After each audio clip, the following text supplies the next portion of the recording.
بسم اللہ الرحمن الرحیم الحمد للہ رب العالمین وصلی اللہ علی محمد وآلہ الطاہرین ولعنۃ اللہ علی اعدائہم اجمعین الی قیام یوم الدین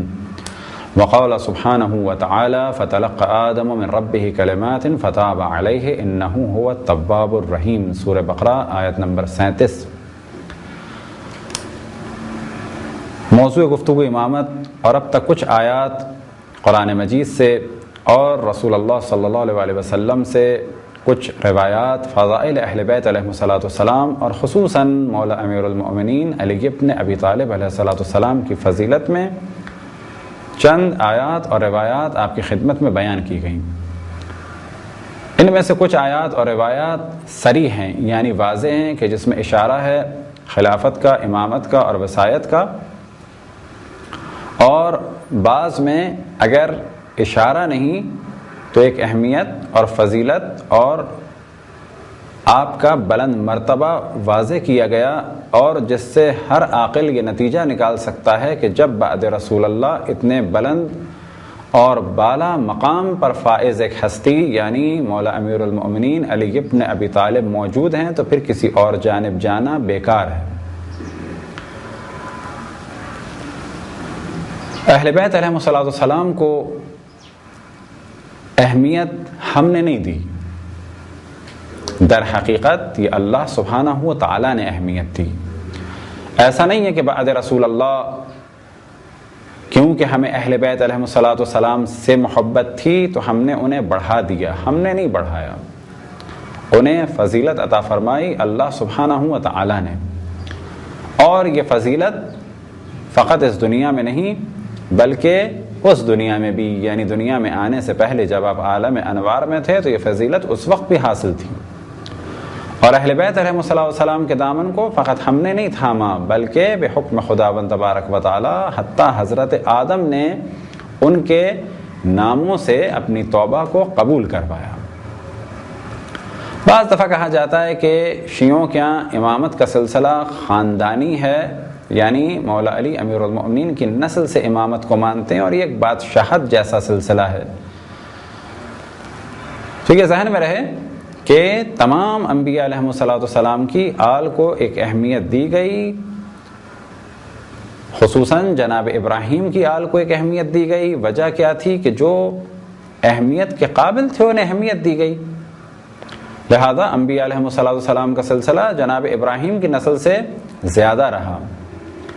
تو کیا یہ کہا جا سکتا ہے کہ یہ جو انبیاء کا سلسلہ تھا اور نسل در نسل چلا سلسلہ انبیاء بنی اسرائیل کا،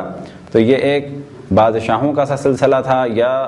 وہ تہمت کہ جو مذہب تشیع پہ لگائی جاتی ہے کہ ان کی امامت در حقیقت یہ نظریہ آیا مجوس سے یعنی پارسیوں سے، تو کیا کہا یہ بھی جا سکتا ہے کہ معاذ اللہ انبیاء میں جو خاندان میں سلسلہ رہا نسل در نسل، کیا وہ بھی بادشاہوں جیسا یا مجوس سے آیا؟ کہا جائے گا نہیں۔ لا ینالو عہد الظالمین، ظالم تک یہ عہد نہیں پہنچ سکتا، لیکن انبیاء کی آل میں جو پاک و پاکیزہ افراد تھے ان کو اللہ سبحانہ و تعالیٰ نے منتخب فرمایا انبیاء سے کہ خاندان میں نبوت کے سلسلے بھی رہے اور وصایت کے سلسلے بھی رہے۔ اب جو اہل بیت علیہ السلام کے جو آل رسول اللہ ہیں، جو اہل بیت رسول اللہ ہیں، اگر انہیں اللہ سبحانہ و تعالیٰ نے بلند مرتبے پہ فائز کیا تو اللہ نے کیا، ہم نے نہیں کیا۔ ہم نے فقط یہ کیا کہ جو بلند مرتبے پر فائز تھے دنیا میں بھی اور آخرت میں بھی اور اس دنیا میں آنے سے پہلے بھی، ہم نے ان کے دامن کو تھاما، کیونکہ عقل یہ کہتی ہے کہ جن کو اللہ نے بلند مرتبہ دیا ہو انہیں ہم مانیں، ان کے دامن کو تھامیں اور ان کے بلند مرتبے کی وجہ سے ان سے وابستہ رہیں۔ لہذا اہل بیت علیہ السلام کی بلندی اللہ سبحانہ و تعالیٰ کی جانب سے، فضیلتیں اللہ سبحانہ و تعالیٰ کی جانب سے۔ اہل بیت علیہ السلام کی فضیلتیں فقط اس دنیا میں نہیں، لہذا جب جناب آدم علیہ السلام نے چاہا کہ اللہ سبحانہ و تعالیٰ کی بارگاہ میں توبہ کریں تو اللہ سبحانہ و تعالیٰ کی جانب سے انہیں کچھ کلمات دیے گئے۔ فَتَلَقَّى آدَمُ مِن رَبِّهِ كَلِمَاتٍ فَتَابَ عَلَيْهِ إِنَّهُ هُوَ التَّوَّابُ الرَّحِيمُ، کہ کچھ انہیں کلمات دیے گئے، ان کلمات کے ذریعے سے انہوں نے اللہ سبحانہ و تعالیٰ کی بارگاہ میں استغفار کی اور وہ استغفار قبول ہوئی۔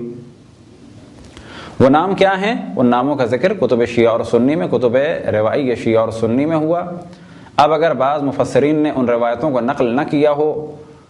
تو یہ وجہ ہے بنو امیہ اور بنو عباس کے ان فاسق فاجر حاکموں کی پالیسی کہ جس کی وجہ سے ان ناموں کو ہٹایا گیا، اہل بیت کے ناموں کو ہٹانے کی کوشش کی گئی۔ لہذا بعض وہ افراد کہ جو پریشر میں آئے انہوں نے یہ روایتیں نقل نہیں کی، اور بعض وہ کہ جن کے دنوں میں بغض اہل بیت تھا، اور اس بغض کی وجہ سے انہوں نے بہت سارے فضائل جاننے کے باوجود اپنی کتابوں میں نقل نہیں کیے۔ لہذا آج اگر مفسرین سے پوچھا جائے، محدثین سے پوچھا جائے، علماء سے پوچھا جائے کہ یہ تمام فضائل جو کتب روائی اہل سنت میں ہیں آپ اسے نقل کیوں نہیں کرتے؟ مانا آپ کی بات کو کہ جی اصحاب کے فضائل ہیں، اگر یہ مان بھی لیں تو یہاں پر ہم یہ سوال کریں گے کیا اصحاب کی محبت لازم ہے؟ کیا اصحاب کی محبت رسول اللہ کی رسالت کی اجرت ہے؟ تو جواب ملے گا نہیں۔ تو کہا جائے کہ صحیح آپ اصحاب کو مانتے ہیں، ہم بھی مانتے ہیں، لیکن جب اصحاب کا یہ مقام نہیں ہے اور آپ نے اقرار کیا کہ اہل بیت ہی کی مودت رسول اللہ صلی اللہ علیہ وسلم کی رسالت کی اجرت ہے، تو پھر ذکر بھی انہی کا زیادہ ہونا چاہیے۔ لہذا ہم انہی کا ذکر زیادہ کرتے ہیں، کس کا؟ اہل بیت علیہ الصلوۃ والسلام کا، اور بعد میں ذکر کرتے ہیں رسول اللہ صلی اللہ علیہ وسلم کے اصحاب کا۔ تو کتب شیعہ اور سنی میں یہ روایتیں نقل ہوئیں، لہذا تفسیر در المنصور میں شیخ جلال الدین سیوطی اس آیت کے ضمن میں ارشاد فرماتے ہیں کہ سألت رسول اللہ عن کلمات التی آدم من ربہ فتاب علیہ، کہ وہ کون سے کلمات ہیں؟ رسول اللہ سے سوال کیا گیا کہ جن کے ذریعے سے جناب آدم علیہ السلام کی توبہ قبول ہوئی، تو آپ نے فرمایا قال، انہوں نے یہ کہا یعنی جناب آدم نے کیا کلمات سیکھے تھے کہ جن کے ذریعے سے توبہ قبول ہوئی؟ تو رسول اللہ صلی اللہ علیہ وسلم نے ارشاد فرمایا سأل بحق محمد وعلی وفاطمہ والحسن والحسین الا تبت علی فتاب علیہ، کہ اللہ سبحانہ و تعالیٰ سے جناب آدم نے اس طریقے سے دعا کی کہ یا اللہ تو میری توبہ و قبول فرما بحق محمد وعلی وفاطمہ والحسن والحسین، اور انہی کلمات کے ذریعے سے توبہ قبول ہوئی۔ علامہ متقی ہندی جو ایک مشہور و معروف علماء اہل سنت میں سے ہیں، ان کی کتاب بھی ایک بہت ہی مشہور و معروف کتاب ہے، اور اس کتاب کا نام ہے کنز العمال۔ وہ اپنی کتاب میں اسی سلسلے میں روایت نقل فرماتے ہیں، وہ کہتے ہیں کہ حضرت آدم علیہ السلام نے جو دعا کی وہ ان الفاظ میں کی اللہم انی اسألک بحق محمد و آل محمد، یا اللہ میں تجھ سے دعا کرتا ہوں بحق محمد و آل محمد۔ اب اگر اس روایت کی جانب آپ توجہ دیں